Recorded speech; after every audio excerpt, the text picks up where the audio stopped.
tal? Vamos a iniciar con el bloque número 4 de este módulo 15 de la maestría en Psicología Clínica y vamos a platicar sobre los problemas, otros problemas que requieren atención clínica y explicaremos los problemas relacionados con la educación familiar, el divorcio y la reestructuración familiar, el duelo, abuso sexual infantil y el acoso escolar. Dentro de los problemas relacionados con la educación familiar, vamos a partir desde qué funciones cumple la familia. Tiene el área afectiva, donde acompañan el desarrollo de los hijos y estimulan el apego. La asistencia, donde proporcionan atención y protección. La procreación, donde se generan nuevos miembros del grupo. Las socioeducativas, donde ayudan a la socialización y transmisión de conocimientos, valores, entre otros, de los miembros, ¿no?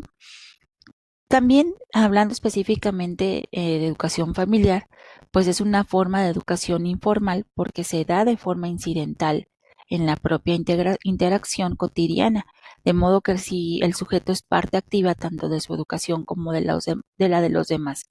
Y podemos hablar de que hay estilos de educación familiar, de acuerdo a la implicación y la aceptación y la coerción e imposición entre padres e hijos, y se establece una tipología de estilos de educación.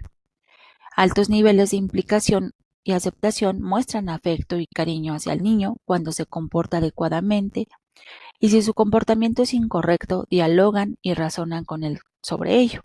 Sin embargo, si el nivel es bajo, se muestran indiferentes ante la conducta de sus hijos, y esto pues evidentemente puede generar conductas desadaptativas en el menor, ¿no?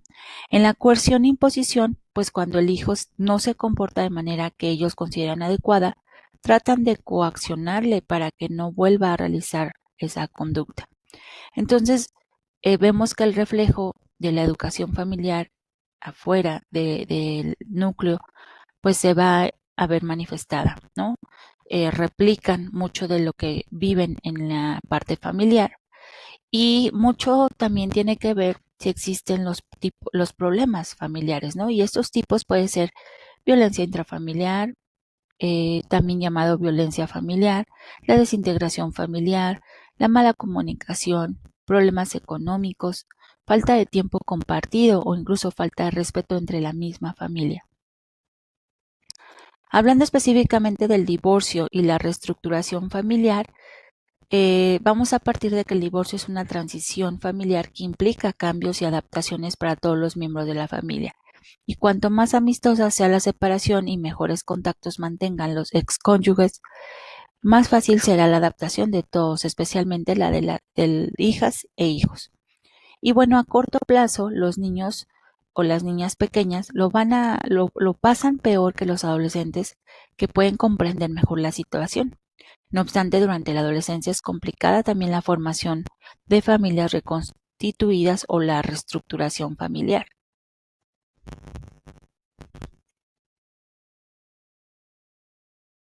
Por lo tanto, la reestructuración familiar implica la salida del niño de la órbita familiar para desarrollar sus capacidades intelectuales. Se hace una, vamos a llamarlo regeneración, y es una época de prueba para la familia porque el medio escolar también evalúa la eficiencia con que se ha llevado a cabo el proceso de crianza y socialización. Evidentemente, cuando sucede algún tipo de situación, por ejemplo, la reestructuración familiar, evidentemente se van a ver reflejado en su comportamiento y principalmente en la escuela, pues acciones derivadas de esto. Entonces también hay inseguridad de los padres frente a pautas de crianza, ya que no quieren repetir lo que vivieron también en sus familias de origen. Y pues hay tensiones económicas. La reestructuración familiar se intenta en que los mismos integrantes vuelvan a tener una estabilidad en una nueva forma de vida. Una de las técnicas que se llegan a ocupar para este fin de la reestructuración familiar es la reestructuración como proceso de intervención terapéutica familiar. Y aquí, pues bueno, es más que nada acoplarse a la interacción y pautas de la familia, manteniendo su rol de líder, evitando su absorción dentro del sistema.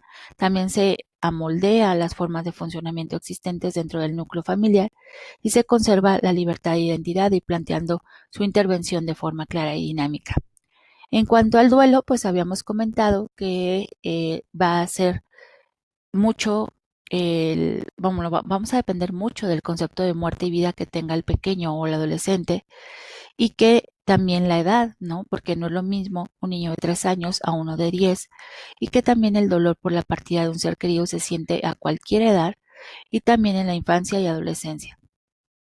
Por lo regular, entonces, se llegan a tener conductas como confusión, regresión, conductas que se regresan a actividades que ya habían superado y que ya habían logrado, pesadillas, terrores nocturnos, miedo a perder a alguien más de la familia, la culpa también se presenta, la disminución del rendimiento escolar, la tristeza se muestra a través del insomnio. También les comentaba que en los niños particularmente y adolescentes suelen estar muy irritables. Ujú. También hay que comentar, importante, que el duelo va a constar de 5 fases que van transcurriendo dentro del proceso. Y estas son primeramente la fase de la negación, en donde se niega a sí mismo la pérdida y la percepción que el ser querido va a volver. Ujú. La fase de enfado, donde hay indiferencia, ira, rabia e impotencia por no poder evitar la pérdida. Y también se buscan razones causales y culpabilidad como pensamientos absurdos y sentimiento, más bien sentido, con un alto componente de culpabilidad o sentimiento de culpa. La fase de negociación, donde buscar una solución a la pérdida, empezar a reconstruir la pérdida. La fase del dolor emocional, o lo que le llaman depresión, se va a experimentar tristeza por la pérdida. Se empieza a ser consciente de que el ser querido no va a volver y pueden llegar a sucederse episodios depresivos que deberían ceder con el tiempo, y la fase de aceptación pues es donde se asume que la pérdida es inevitable y que supone un cambio de visión de la situación, siempre teniendo en cuenta que no es lo mismo aceptar que olvidar, y se empieza a constituir una nueva vida sin el ser querido. Hablando de abuso sexual, bueno, comentábamos también que es una realidad cotidiana, es una fuente constante de amargura porque es donde la pequeña o el pequeño llegan a sufrir muchas veces la revictimización por contar, por platicarlo.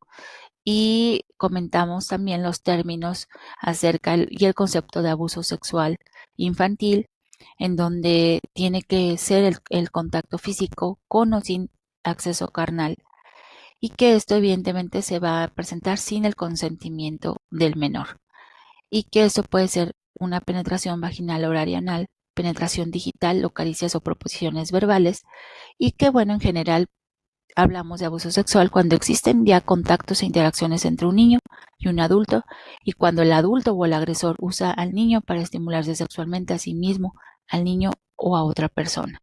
¿Ok? Entonces vemos que no es una regla tal cual que sea tal cual un adulto, puede ser una persona menor de 18 años, y cuando está significativamente mayor que el niño o la niña. Ujú. ¿Cuáles son los factores de riesgo del abuso sexual infantil? Pues son las situaciones o condiciones que exponen a niños y niñas y adolescentes a ser víctimas de abuso sexual.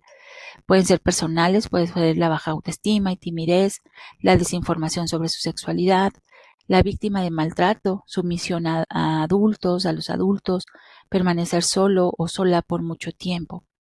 También factores socioeconómicos que podemos hablar que más que socioeconómicos como culturales, desafortunadamente, el machismo que reduce a niñas y niños y adolescentes a ser objetos sexuales, sexo como tabú, hacinamiento, ¿no? Promiscuidad, bajo nivel educativo, relaciones de poder como abusador sobre la víctima entre adultos y niños y hombres y mujeres, y el castigo, perdón, como forma de crianza.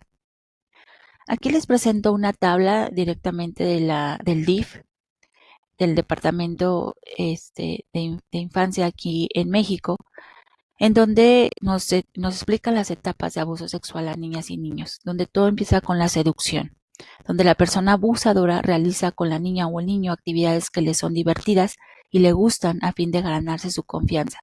Empezar a jugar con esa persona es una de las formas de seducción, jugar, ganarle la confianza.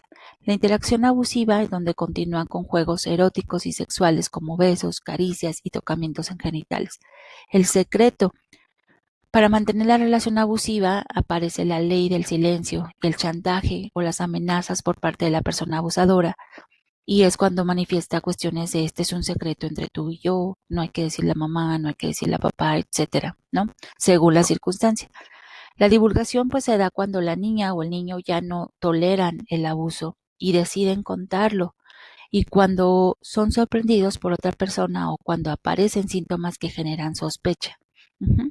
Por último está la regresión o la retractición, en donde cuando la niña o el niño se siente descalificado por las personas adultas en lo que dice, niegan la evidencia de los hechos o en ocasiones es presionado para retractarse de lo ocurrido desafortunadamente. El tratamiento que se debe de llevar a cabo, pues bueno, hay 4 etapas en donde primeramente se hace una alianza terapéutica, se da una identificación de emociones, los sentimientos del niño se lanzan fuera de él, se necesitan sacar las emociones, ver y ponerle nombre a esas emociones de lo que está pasando con el niño. También después hay valencia de emociones donde existe enojo, culpa, miedo, pero se ve mejoría. Hay un proceso en el que sí seguramente va a pasar por esta etapa, pero es una mejoría. Y en la etapa 4, pues bueno, el niño se observa mejor estructurado. Hablando del acoso escolar, comentamos en la introducción que es cualquier forma de maltrato psicológico, verbal o físico producido entre estudiantes de forma reiterada a lo largo de un tiempo determinado, tanto en el aula o como fuera de esta. Comentamos que esta dinámica es donde el agresor es percibido como más fuerte que la víctima y bien sea esta fuerza real o no. Y la víctima por su parte se siente inferior y vive con miedo o angustia. Y comentamos que el acoso escolar puede llegar a desarrollarse de manera silenciosa y puede acarrear severas consecuencias psicológicas en el individuo del acosado. Por lo tanto, existen diferentes tipos de acoso escolar y pueden presentarse de forma específica o conjunta dependiendo de la situación. Y una puede ser físico, que incluye todo tipo de agresiones físicas, que van desde las patadas, golpes o hasta los empujones, entre otras cosas. Lo verbal, donde se expresa mediante palabras con motes o sobrenombres, insultos, humillaciones, descalificaciones. Psicológico, donde busca minar la autoestima o disminuir la autoestima de la persona mediante amenazas y hostigamiento, creando una situación de temor constante y tensión. Y social, donde se procura aislar a la víctima del resto del grupo. En cuanto hablando del tratamiento en el acoso escolar, pues bueno, es necesaria la terapia psicológica para ayudar a los niños y adolescentes que pueden estar padeciendo de bullying o acoso escolar. Y la terapia cognitivo-conductual es, bueno, en concreto se ha revelado como altamente eficaz. Solamente les pongo una infografía acerca del acoso escolar, los puntos de alarma que podemos darnos cuenta, como es la baja autoestima, las actitudes pasivas, pérdida de interés en los estudios, fobias relacionadas con el ámbito escolar, trastorno del sueño, depresión, pensamientos suicidas, trastorno por estrés postraumático, ansiedad, problemas psicosomáticos y trastornos emocionales, en donde las señales de alarma pues se van a ver manifiestas por la tristeza, ¿no? Peticiones incluso de dinero para cubrir chantajes o moretones o golpes en la cara o en el cuerpo, nerviosismo para participar en la clase.